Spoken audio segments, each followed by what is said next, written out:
ama huwa chini sana, na wanaona wakati wako ndani ya taabu na shida, wanaona kama Mungu amewaacha, na wanaona kama wako peke zao. Blessed be the name of the Lord. Amen. Lakini nimekuja niwaambie ya kwamba kuna haja ya kujielewa kama wateule, kama watu ambao wameitwa na Mungu. Kuna haja ya kujielewa hata wakati maadui wametuinukia, hata wakati njia zote zinaonekana kama hazizalishi. Praise the name of the Lord. Mkono wa Mungu bado juu yetu, na kibali cha Mungu kinaweza kikafanya maisha yetu yawe na mazao na yawe na matokeo ambayo ni ya kustaajabisha. Hallelujah. Kile ambacho Mkristo anahitaji ni kuunganika na Mungu na kuwa na uhusiano ambao ni wa maana.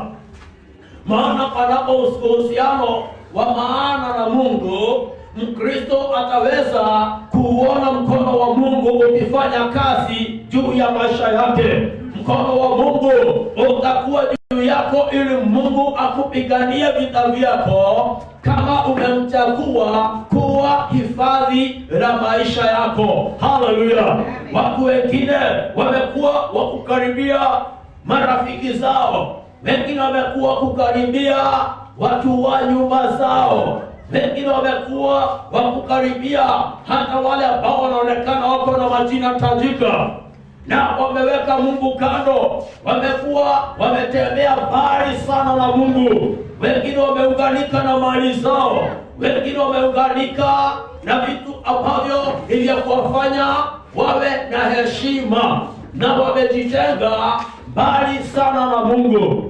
Lakini alasiri ya leo, kanisa la Bwana wetu Yesu Kristo, nasema kuna umuhimu wa kila mtu kumfanya Mungu kuwa wa karibu na maisha yake. Maana ukifanya Mungu kuwa karibu na wewe, utaweza kupata kibali. Hata wakati unapopitia katika jangwa, utakuwa na kibali cha Mungu, na katika jangwa utaweza kuona mbegu yako ikipata mazao. Blessed be the name of the Lord.